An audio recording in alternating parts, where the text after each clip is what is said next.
नमस्कार, आप देख रहे हैं CNBC आवाज। 3 रुपए में चावल, 2 रुपए में गेहूं और 1 रुपए में मोटा अनाज। ऐसा लगता है कि सतयुग आने वाला है।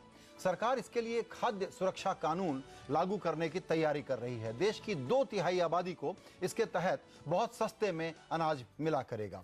इस कार्यक्रम पर सरकार हर साल करीब 2 लाख करोड़ रुपए खर्च करेगी। विपक्ष सरकार की इस योजना का जमकर विरोध कर रहा है। वो इससे देश के संघीय ढांचे पर हमला बता रहा है, क्योंकि उससे अभी पूरी बातचीत नहीं हो पाई है। जबकि सरकार का कहना है कि विपक्ष को गरीबों की चिंता नहीं है। लेकिन सच्चाई क्या है? क्या वाकई सरकार को गरीबों की फिक्र है या उसकी नजर सिर्फ उनके वोट पर है? अगर ऐसा नहीं है तो सरकार इतनी तेजी में अध्यादेश लाने की बात क्यों कर रही है, जबकि वो संसद में ये बिल बाकायदा बहस के साथ पास करा सकती है? सवाल यह है कि क्या फूड सिक्योरिटी को ठीक से लागू करने का मैकेनिज्म ये बना पाएंगे, और क्या इससे अर्थव्यवस्था की जो हालत है, फिस्कल डेफिसिट की जो हालत है, वो कहीं और बेकाबू तो नहीं हो जाएगी?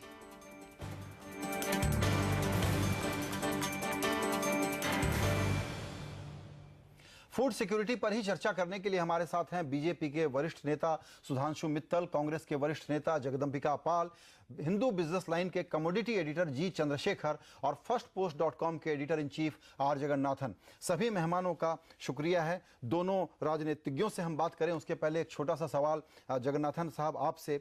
ये बिल इसी वक्त लाना है और कानून को संसद में पास कराने के बजाय अध्यादेश से लाना है। सरकार की कुछ ऐसी तैयारी दिख रही है, इतनी जल्दी क्या है? जल्दी इसलिए है कि सोनिया जी चाहते हैं कि जो भी क्रेडिट फूड बिल से मिले वो उन कांग्रेस के पक्ष में पहले आए।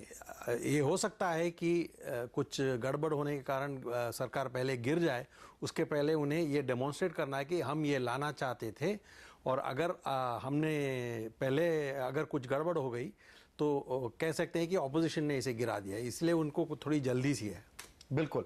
जगदंबिका पाल साहब, आपके पास ये सवाल लेकर के आऊंगा। ये तय माना जाए कि अध्यादेश ला करके ज्यादा नंबर कमाने हैं, जबकि संसद में जाएंगे तो ज्वाइंट रिस्पॉन्सिबिलिटी हो जाएगी। विपक्ष भी कुछ कहेगा, वो भी थोड़ा श्रेय लेने की कोशिश करेगा, कहेगा कि हम तो राज्यों में लागू कर ही चुके हैं इस तरह की स्कीमें। तो अध्यादेश के जरिए एक स्ट्रांग मैसेज देना है कि बस हम गरीबों के लिए जान दे देंगे। नहीं, देखिए, आज ये परिस्थितियां उत्पन्न क्यों हो रही हैं? अगर देश में चाहे कांग्रेस पार्टी हो, भारतीय जनता पार्टी हो या अन्य कोई विपक्षी दल हो, सभी पार्टी के बुनियादी सिद्धांत है कि अगर उनको गवर्नेंस करने का मौका मिले, चाहे राज्य सरकार में या केंद्र में, तो हम लोगों की जीवन की गारंटी दें।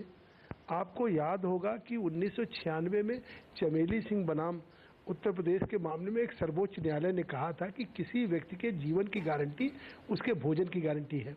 तो जब ये बात है, हर पार्टी का ये दायित्व है कि हम रोजी रोटी, दो जो बुनियादी जीवन की आवश्यकताएं होती हैं, उसकी हम एक तरह से गवर्नेंस में गारंटी लेंगे।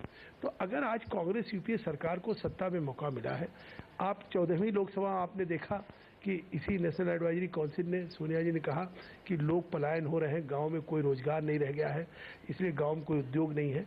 तो हर गांव में लोगों को रोजगार के लिए शुरू हुआ कि हम इसको कानून बना करके लोगों को राइट टू एम्प्लॉयमेंट दें। और ये शायद पहली बार हुआ कि जिसको पूरी दुनिया ने सराहा, यूएन में जाकर के, यहाँ तक कि अडवाणी जी ने इसकी तारीफ की, इस कानून की, और लोगों को रोजगार का, रोजी का, नौकरी का, हर नौजवान नौयुवती को आज देश में गारंटी मिला मनरेगा के माध्यम से। अगर 15 दिन में ग्राम सभा नौकरी नहीं दे सकती, काम नहीं दे सकती, तो अनएम्प्लॉयमेंट स्टाइपेंड देगी। आज यूपीए 2 में अगर हम लोगों को भोजन की गारंटी दे 67% लोगों को, तो आप ये समझते हैं कि रोजी और रोटी दो ही तो किसी सरकार से जनता की अपेक्षाएं हैं। बिल्कुल। तो अब इसमें विपक्ष क्यों नहीं कोऑपरेट कर रहा है? अगर उसको ये लग रहा है कि शायद कांग्रेस को इसको श्रेय मिल जाएगा, यूपीए 3 बन जाएगी, आज ये कोई लड़ाई बुनियादी केवल राजनीतिक है। आज जो विपक्ष, मैं समझता हूँ, आपने बिल्कुल कर रहा ठीक कहा कि नहीं कर रहा है जी, कि विपक्ष क्यों नहीं कोऑपरेट कर रहा है। सुधांशु जी, बताइए, आप क्यों नहीं कोऑपरेट कर रहे हैं? आपको यही डर है कि अपने नंबर बढ़ा लेंगे चुनाव आने के पहले? ऐसा है संजय जी, कुछ चीजों के बारे में कोई मतभेद ही नहीं हो सकता। जैसा कि इस देश में किसी आदमी को भूखा ना रहना पड़े, इसके बारे में कभी मतभेद हो सकता है क्या? इस देश में हर एक को खाना मिले, मेल न्यूट्रिशन की जगह उसको पौष्टिक आहार मिले, इसके बारे में कोई मतभेद नहीं हो सकता। तो जहां तक नीति का सवाल है उसके बारे में किसका मतभेद है? मतभेद है नियत पे। और मैं जब ये कहता हूं ना कि नीति के बारे में मतभेद नहीं हो सकता, तो आपको ये समझना पड़ेगा भाजपा के शासित प्रदेशों का हाल देख लीजिए। हमने छत्तीसगढ़ में क्या करा, हमने मध्य प्रदेश में क्या करा। आज छत्तीसगढ़ में फूड सिक्योरिटी एक्ट जो है वो तो मॉडल फूड सिक्योरिटी एक्ट माना जाता है और विश्व भर में उसकी चर्चा और सराहना। केंद्र का समर्थन तो करना चाहिए। नीति के बारे में अगर आप कोई मानते मतभेद ही हैं नहीं है कि भाजपा के राज्यों में मैं कहता आपने एक अच्छी व्यवस्था हाँ बना दी सुनिए है। तो सुधांशु जी, मैं बधाई देता हूं कि अगर आप कह रहे हैं कि जगदम्बिका भाजपा जी के सुन राज्यों तो में लीजिए, आपने पहले PDS की अच्छी मुझे व्यवस्था खत्म लागू की, तो खत्म तो कर लेने दीजिए। चलिए ठीक है, चलिए मुझे खत्म तो कर लेने दीजिए, मैं पहले पूरी बात कर लूं, फिर आप जो कहना है कहिएगा। ठीक है, तो जहां तक नीति का सवाल है, नीतिगत मतभेद हो ही नहीं सकता। प्रश्न आता नियत का और आप क्या करने वाले हैं, है ना। अब आ जाइए आपकी नियत का। सरकार ने commission for agriculture cost and prices ये सेटअप करा जी। उस कमीशन ने क्या कहा कि पहले साल का जो है इसका खर्चा आएगा 2.4। जी, सरकार ने बजट में क्या दिया, अगर आप कैश वो फूड सब्सिडी और जो प्रोविजंस इसका बनाएंगे तो सिर्फ 92,000 करोड़ रुपया, 2,41,000 करोड़ का खर्चा आने वाला आपकी खुद की कमेटी कह रही है, आपका खुद का कमीशन कह रहा है, लेकिन आप जो है प्रोवाइड नहीं करे बजट के अंदर, तो आप इसको क्या कहेंगे? आपका कहना है जी, आपका कहना है कि आपका कहना है कि अच्छा प्लान है। एक सेकेंड, मॉडल एक्ट है, आपको उसके सारे प्रोविजंस क्यों नहीं लगा लेते हैं भाई? सारा व्यवस्था का प्रश्न जो है वो आपकी नियत पे और आपकी व्यवस्था जिस तरह आप चलाने की कोशिश करें उस पे है।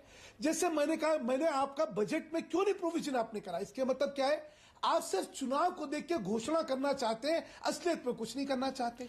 ये इतनी चीजें, अहम चीजें, तो ठीक है, इस पर महत्वपूर्ण चीजें जी, इस पर इन सब चीजों पर राजनीति ना करके हमें एक देश के प्रति, अपनी जनता के प्रति हमारा क्या उत्तरदायित्व है उसका निर्वाह करना चाहिए। बिल्कुल ठीक है, इस पर हम जगदम्बिका जी का रिएक्शन लेंगे, लेकिन उसके पहले दोनों ही है मैम जी, उसके पहले जरा यहाँ पर हमारे साथ जी चंद्रशेखर जी हैं, जो कृषि अर्थशास्त्र के बड़े भारी पंडित हैं। चंद्रशेखर जी, आपको इसमें कोई आपत्ति दिखती है क्या? ये जो बात कह रहे हैं कि बहुत अच्छा बिल है, बीजेपी को भी विरोध नहीं हो सकता, आना चाहिए, लेकिन प्रोविजन नहीं किया है बजट में। नहीं, वो तो दूसरा मुद्दा है। सबसे पहला मुद्दा ये है कि हमारा देश में या ऐसा खराब स्थिति है कि 70% लोगों को खाना मिल नहीं रहा है और हमें उनको एक राइट टू फूड का एक जो राइट, उनको हक हम दे रहे हैं। नहीं, आई डोंट बिलीव सो। मैं समझता हूँ according to government own statistics कम से कम 25 से 30 करोड़ लोग ऐसे हैं दे गरीबी रेखा के नीचे हैं, they are really poor, they below the poverty line. उनको फूड सिक्योरिटी का ऊपर and right to food act के ऊपर ज़्यादा हक बनता है, and not to all the 65 और 70% जिसका फूड सिक्योरिटी बिल का टारगेट है। तो मैं समझता हूँ जिनको खाना चाहिए, जिनको खाना नहीं मिल रहा है, जो खाद्यान्न को अफोर्ड नहीं कर सकता है, फूड इन्फ्लेशन ज़्यादा है, उनके लिए आप ज़रूर bring them under the ambit of the right to food act and not the middle class and the upper middle class who are not actually eligible, should not be eligible for this. And therefore जब हम 70% लोगों को इसके अंदर शामिल करना चाहते हैं, उसका कॉस्ट अभी बढ़ जाएगा।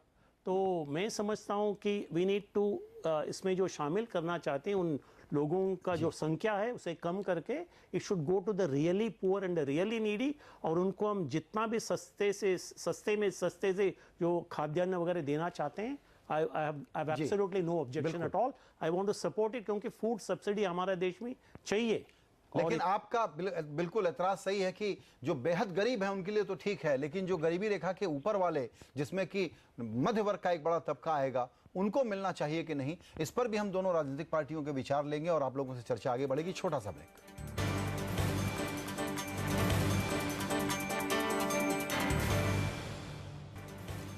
CNBC आवाज पर चर्चा हो रही है, फूड बिल जो आएगा उसका बिल दरअसल भरेगा कौन? ये बिल भी इनडायरेक्टली शायद हम ही लोगों को भरना पड़ेगा।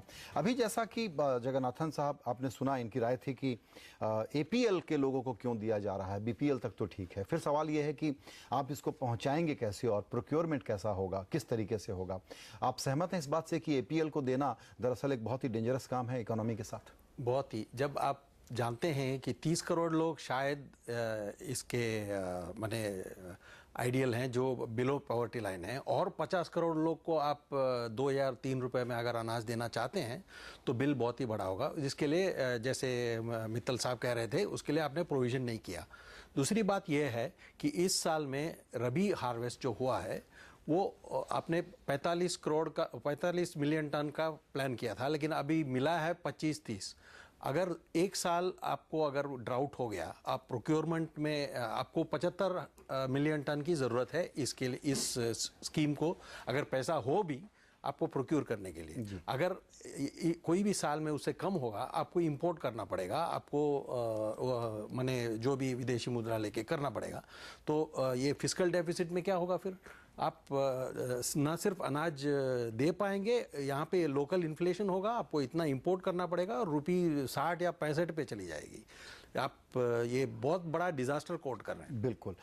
जगदम्बिका पाल साहब, आपने सुना, ये दोनों इंडिपेंडेंट विशेषज्ञ हैं जिनको बड़ी चिंता इस बात की है कि ये इकोनॉमी के साथ बहुत बर्बादी के काम कर सकता है, और दूसरा ये है कि प्रोक्योरमेंट करने का मैकेनिज्म और उसकी एबिलिटी भी सरकार के पास नहीं है।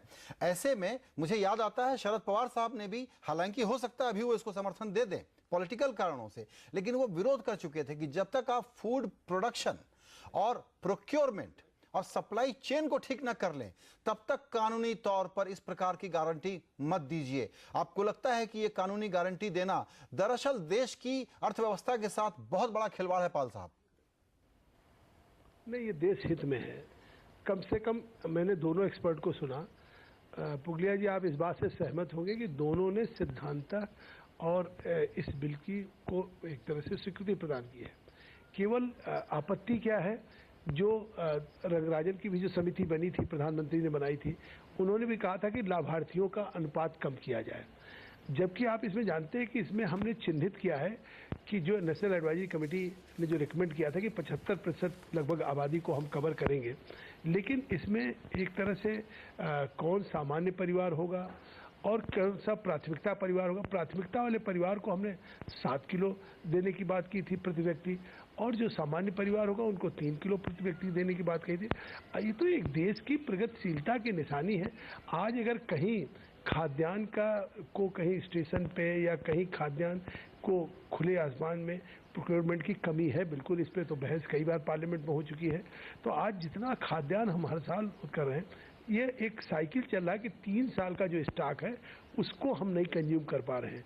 तब सुप्रीम कोर्ट भी हो, इलेक्ट्रॉनिक मीडिया हो, प्रिंट मीडिया हो, सब आलोचना करते हैं कि इसको बांट देना चाहिए, इस बर्बादी से अच्छा है कि जो खाद्यान्न रॉटन हो रहा है इसको डिस्ट्रीब्यूट नहीं कर रहे हैं। तो अब अगर आज हम उसमें अधिक संख्या में लोगों को डिस्ट्रीब्यूट करने की योजना सस्ते दामों पर बना रहे हैं, तो ये तो हमारी गवर्नेंस होगी, वेलफेयर स्टेट होगा। हम अगर कल्याणकारी राज्य में लोगों को कोई गारंटी दे सकते हैं, अगर आज जिस तरीके से साइकिल लोग बांट रहे हैं राज्यों में, कहीं पैसा बांट रहे हैं, लैपटॉप बांट रहे हैं या कुछ शादी के लिए दे रहे हैं, तो अगर हम भोजन का अधिकार देने जा रहे हैं और उसमें एपीएल और बीपीएल की एक बहस की बात क्या हो सकती है, उस खाद्यान्न को प्रॉपर्ली हम लोगों को एक भोजन की गारंटी के अधिकार पे दे रहे हैं, और उसको हमने 3 वर्गों में बांटा है।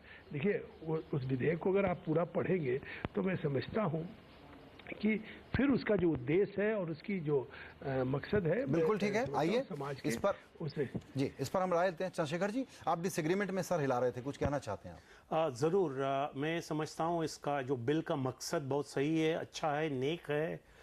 जो गरीबों को अनाज सस्ते दाम में मिलना चाहिए उसमें मैं बिल्कुल सहमत हूँ, उसमें कोई दो राय की बात हो नहीं सकती है। मगर मैं सवाल ये उठाना चाहता हूँ, क्या हमारा देश में और हमारा जो सिस्टम अभी है उसमें इतना क्षमता है कि we will be able to distribute 750 lakh ton अनाज हर साल, year after year after year, क्या हम दे पाएंगे, डिस्ट्रीब्यूट कर पाएंगे, इज वन क्वेश्चन। दूसरा सवाल है कि हमारा जो उत्पादन है, अनाज का उत्पादन भी तेजी से बढ़ना चाहिए। मगर वो तेजी से बढ़ नहीं रहा है। एग्रीकल्चर इज स्टैग्नेटिंग, और ख़ास करके पंजाब, हरियाणा और पश्चिम उत्तर प्रदेश में जहाँ सिर्फ चावल और गेहूं का उत्पादन हो रहा है, यानी it's called grain monocropping, rice wheat rice cycle, इसे तो हमें तोड़ना है, because it's an environmentally disastrous situation. तब आप उसके लिए 500 करोड़ रुपया इस बजट में भी सैंक्शन हुआ है फॉर क्रॉप डाइवर्सिफिकेशन। इस सिचुएशन में जो हार्ड वर्क है उसको चुनने के बजाय कांग्रेस पार्टी और यूपीए सरकार हल्के काम ले रही है, जो आसान काम है। सुधांशु जी, आपने सुना, मैं जगदम्बिका पाल साहब की वकालत करना चाहूंगा। हमारे यहाँ के दोनों मेहमान और आप भी कहते हैं कि सिद्धांत रूप में बिल्कुल ठीक है। अब जो आपकी रिजर्वेशन है वो तो सिर्फ पॉलिटिकल नंबर लूज करने के कारण बीजेपी बोल रही है। अब ये तो ऑर्डिनेंस लाएंगे, सपोर्ट कर दीजिए, आप इनके बराबर के पार्टनर बन जाइए। मैंने आपसे कहा ना कि जहां तक नीति का सवाल है उसके बारे में तो कोई वाद विवाद हो ही नहीं सकता ना। एक वेलफेयर स्टेट अगर हमने अडॉप्ट करा है अपने आप को, तो वेलफेयर स्टेट में हमारे जनता को खाद्य पदार्थ मिले, वो भूखी जनता ना रहे और मेल न्यूट्रिशियस खाना ना मिले उसको, ये तो उसका राइट है। वेलफेयर स्टेट का तो ये हक है, ये वो तो प्रश्न ही नहीं है। प्रश्न है, देखिए, एक वोट बैंक पॉलिटिक्स होती है, एक होती है वोट बैंक इकोनॉमिक्स। मेरा सिर्फ ये कहना है कि देखिए, वोट बैंक इकोनॉमिक्स ना करिए। अगर आपकी नीयत साफ है ना, तो छत्तीसगढ़ का जो हमारा बिल है जिसमें सारे प्रोविजन है, देखिए क्या है वहां पे, कौन आइडेंटिफिकेशन जो है उसका पूरा प्रोसेस दे रखा है, ग्रीवेंसेस का पूरा प्रोसेस दे रखा है, पीडीएस रिफॉर्म्स का पूरा प्रोसेस दे रखा है। उन्होंने पूरा प्रोसेस दे रखा है कि भाई आईटी को इसमें यूज कैसे करना है। ये जो बिल इन्होंने लेके आए हैं, इनमें ये सब कुछ नहीं है। होगा क्या? अच्छा देखिए, इस बिल के तहत क्या है कि जिम्मेदारी जो है केंद्र सरकार की है कि वो राज्य सरकार को सारा खाद्य पदार्थ मुहैया करवाएगी। फूड कॉर्पोरेशन ऑफ इंडिया का सामर्थ्य है क्या सारे देश का खाद्य पदार्थ को जो है इकट्ठा करके राज्यों को मुहैया करवाने का? उनका सामर्थ्य है क्या? फिर लिखा अगर नहीं होगा तो पैसा देगी on a pre determined date as specified in the schedule.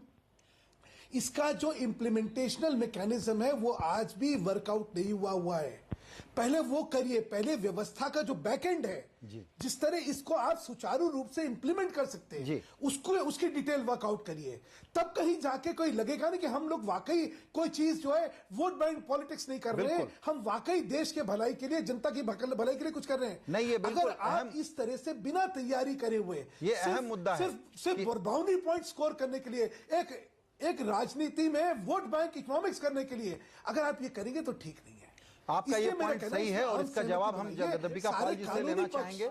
बिल्कुल उनसे ये जवाब लिया जाएगा कि महान इरादे तो हैं, लेकिन उसको लागू करने का मैकेनिज्म आपके पास है कि नहीं। एक चर्चा जारी रहेगी छोटे से ब्रेक के बाद।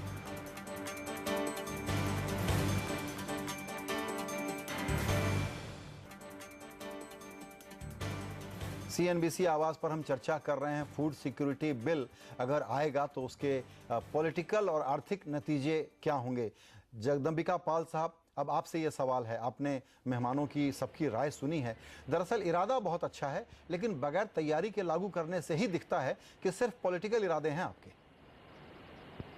नहीं, पूरी तैयारी। अगर आप बिल पढ़ें पुगलिया जी तो आप देखें कि सब स्पष्ट है।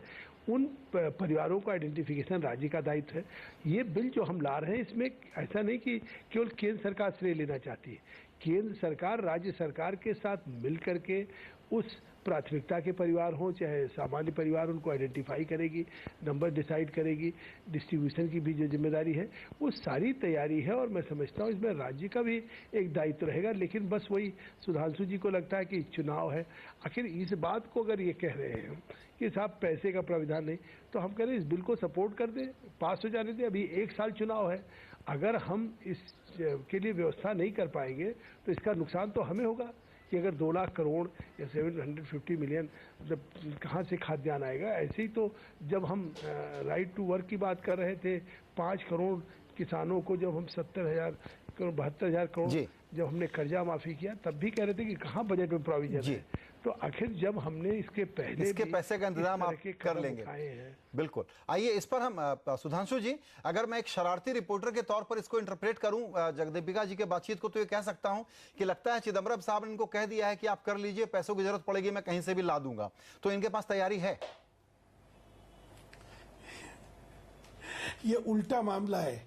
क्या है, इनको पता है कि 6 महीने बाद जाने वाले हैं, इन्होंने कह दिया समस्या तो हम क्रिएट कर देते, भुगतते रहिएगा आप।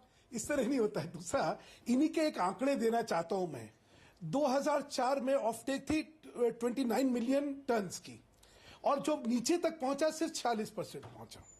2010 की ये बात कर रहे हैं। 2010 में जो ऑफटेक थी वो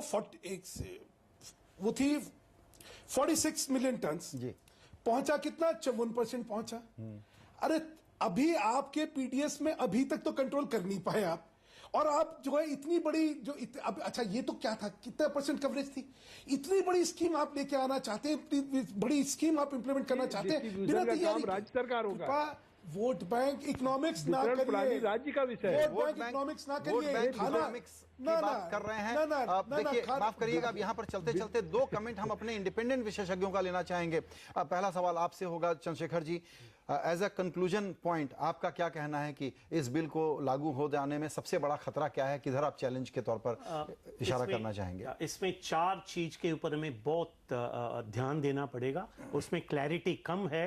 एक है उत्पादन यानी प्रोडक्शन, दूसरा है प्रोक्यूरमेंट और यानी हमारा देश का और एफसीआई का क्षमता, कैपेसिटी टू प्रोक्योर, एंड तीसरा है डिस्ट्रीब्यूशन लॉजिस्टिक्स, क्या हमारे पास है कैपेसिटी फॉर डिस्ट्रीब्यूशन, और चौथा है finance, that is the fiscal part of it. तो ये चारों में क्लैरिटी कम है और हमें ज़्यादा क्लैरिटी चाहिए। इसमें जितना भी बहस हो सकता है होना चाहिए। People should be open to debate, discuss and bring it to a very logical conclusion. मगर मैं दोबारा कहना चाहता हूँ, yes, food security is a good thought, ambitious thought, और गरीब लोगों को खाना मिलना चाहिए। जग्गी, आपका निष्कर्ष, एक ही साथ 2 सवाल पूछना चाहूंगा कि सबको सब इलाकों में खाना देने की ये योजना, और प्लस जो कांग्रेस की स्थिति है, ओवरऑल स्थिति, उसमें क्या इसका इलेक्टोरल एडवांटेज इनको मिल पाएगा? देखिए, अगर आप फूड सिक्योरिटी देना चाहते हैं तो सारे देश में देने की ज़रूरत नहीं है, क्योंकि आप 30 करोड़ चाहिए उन्हें चीप अनाज, आप 80 करोड़ को देंगे। और दूसरी बात यह है, फूड सिक्योरिटी ग्राउंड अप होना चाहिए, यानी जहाँ पे फूड सिक्योरिटी की ज़रूरत है वहाँ स्कीम बनाना चाहिए। आप दिल्ली में बना के नागपुर में नहीं बेच सकते, इसलिए उससे आपको ज़्यादा कॉस्ट होगा और फूड सिक्योरिटी जेन्युइन नहीं होगा। दूसरी बात यह है कि अगर आप इसमें पॉलिटिकल एडवांटेज लेना चाहते हैं तो राज्य सरकारों को भी बेनिफिट मिलेगा, क्योंकि बहुत सारे राज्य सरकार हैं जो ऐसे लागू कर चुके हैं, वो बेनिफिट ले लेंगे, और कांग्रेस को उतना बेनिफिट नहीं मिलेगा। जहां पे उनको ऑलरेडी सरकार है वहां थोड़ा। क्या इस आधार पर यूपीए 3 हो सकता है? नहीं हो सकता, इससे अलग अलग बेनिफिट नहीं बनने वाला है, क्योंकि आप डायरेक्ट कैश ट्रांसफर की बात कर रहे हैं, अभी तो ये इनडायरेक्ट कैश ट्रांसफर हो रहा है। सवाल सिर्फ अमल पर खड़े नहीं होते, सवाल इस पर भी खड़े होते हैं, जिसका जिक्र आप लोगों ने अभी किया कि ये वोटों में तब्दील होगा कि नहीं। ये चर्चा जारी रहेगी, लंबी बहस होने वाली है इस पर, जब ये अध्यादेश बनाम स्पेशल सेशन में बिल बहस के साथ पास कराने का मसला आएगा। सभी मेहमानों का बहुत धन्यवाद। नमस्कार।